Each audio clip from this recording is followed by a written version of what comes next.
이번 시간에는 인사평가에 대해서 살펴보도록 하겠습니다. 측정할 수 없다면 관리할 수 없다. 피터 드러커가 이야기했습니다.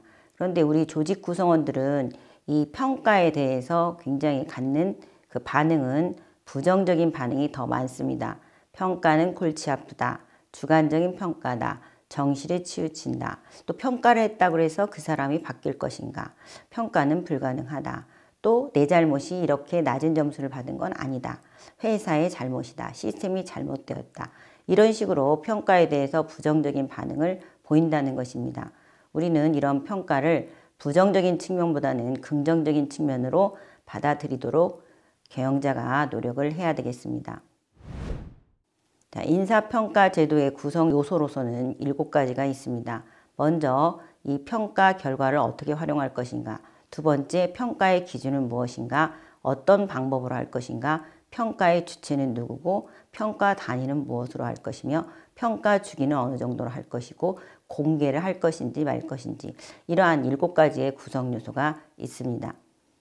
먼저 평가의 목적이 무엇인가 라고 하는 부분입니다. 그래서 이 평가의 결과를 인사관리상의 공정성을 확보하고 합리적인 인사결정을 위한 객관적인 자료로 사용돼야 된다는 것입니다. 또한 경영자의 측면에서는 평가를 하는 것이지만 근로자의 입장에서는 개발의 목적으로 사용하는 기초 자료가 돼야 된다는 것입니다. 즉 낮은 점수를 받았더라고 해서 그 낮은 점수에 대한 평가로 그치는 것이 아니라 그거에 대한 부분을 바로 개선할 수 있도록 노력해야 되는 것이죠.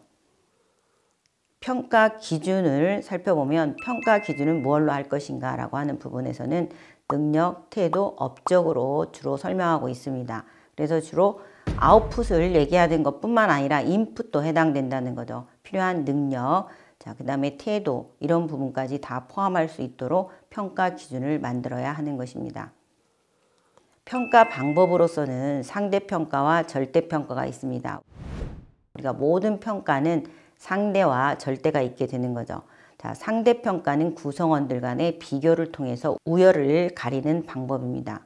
이것은 우리가 상대평가 방법으로서는 서열법, 상대비교법, 강제할당법이 있고요.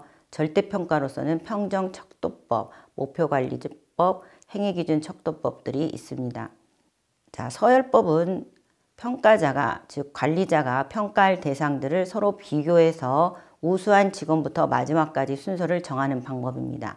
중소기업이나 창업기업에서는 서열법을 활용하면 바람직하겠죠. 그래서 거기에는 단순 서열법이 있고 그 다음에 쌍대 비교법이다 라고 하는 것은 바로 서열법에서 변형된 방법인데요.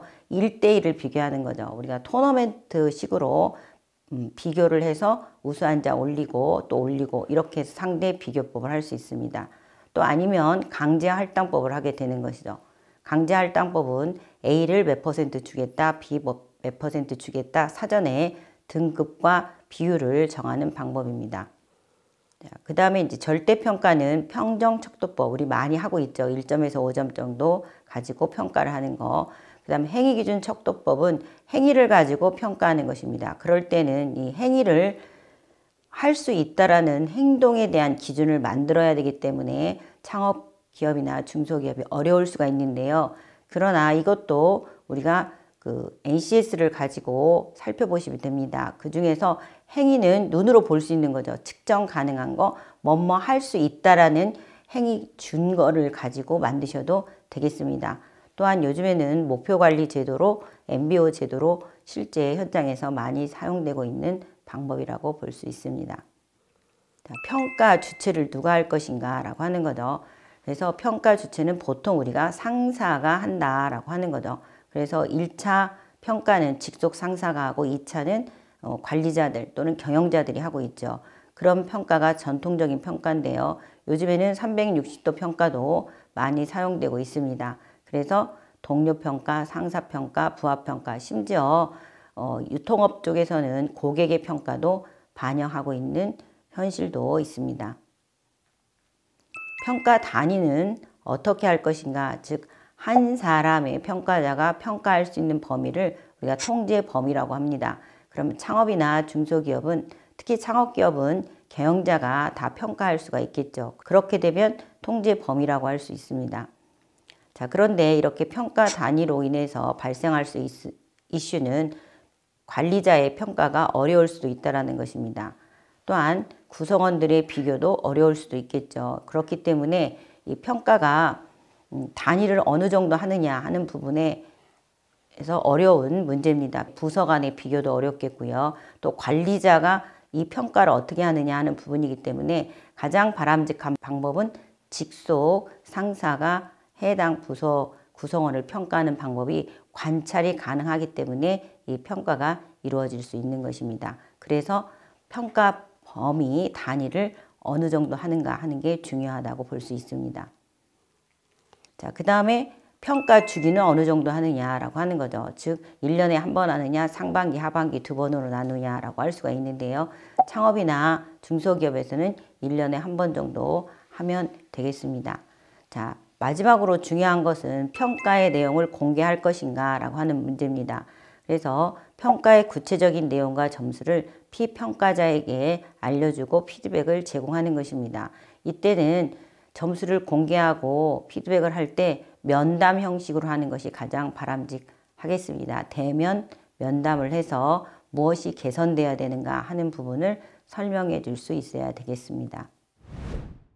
자, 그러면 이제 우리 창업기업에서 인사고과를 어떻게 해야 되느냐 하는 부분이 굉장히 중요한데요. 일반 기존의 회사와 창업기업의 인사평가는 분명히 달라야 됩니다. 왜냐하면 창업기업에서는 성과가 안정되지도 못하고 성실히 일하는 직원과 성실히 일하지 않는 직원을 구별하기는 쉬우나 단순히 성실히 성과는 연결되지 않을 수도 있다는 것입니다. 그래서 인사평가를 수행하기에는 공정성이나 신뢰성을 저하시킬 수 있는 단점이 발생할 수 있습니다. 그렇기 때문에 우리가 성장하기 위해서는 조직 구성원들이 모두 다 노력하는 것은 맞습니다. 그러나 그 방향과 노력의 크기가 각각 다르다는 점을 고려할 때 창업기업의 인사평가는 첫 번째, 실적 위주의 단순한 평가는 피하는 것이 바람직합니다. 정성적인 평가가 반드시 인사평가에 고려되어야 합니다. 정성적인 평가와 정량적인 평가의 비율을 적정히 판단해서 인사평가를 구성해야 되는 것입니다. 또한 업종과 사업 분야에 따라서 정량과 정성적인 성과의 비율은 차등을 주어서 인사평가를 수행하는 것이 바람직합니다. 비교적 창업 초기에는 정량적인 성과보다 정성적인 성과의 비중이 더 큰 게 바람직하죠. 왜냐하면 창업 초기에는 매출 향상보다는 개발이나 제품 출시, 마케팅 등 전반적인 노력이 여기에 집중되다 보니 구성원들이 정량적인 성과가 대부분 나오지 못하는 경우도 있습니다. 그래서 창업 기업이 단기간 내에 성장을 이루어내려고 한다면 바로 성장 정도에 따라서 정량 비율을 늘리고 정성 비중을 줄여가는 노력이 필요하겠습니다. 그러나 여기서 주의해야 할 점은 단순히 보상 지급이 평가에 의해서 지급된다, 이루어진다 하는 경우에서는 제도의 안정성이나 기업의 안정에 기여하는 사무직 또는 경영 지원 직군 내의 근로자들에게는 사기 저하가 일어날 수도 있습니다.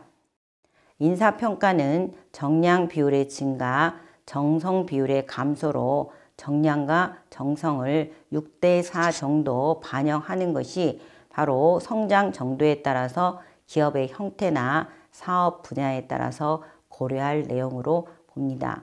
그래서 우리가 지금 창업기업이나 중소기업의 인사고과에서는 중요한 부분이 정량적인 평가와 정성의 평가를 조화롭게 비율을 정하는 것입니다.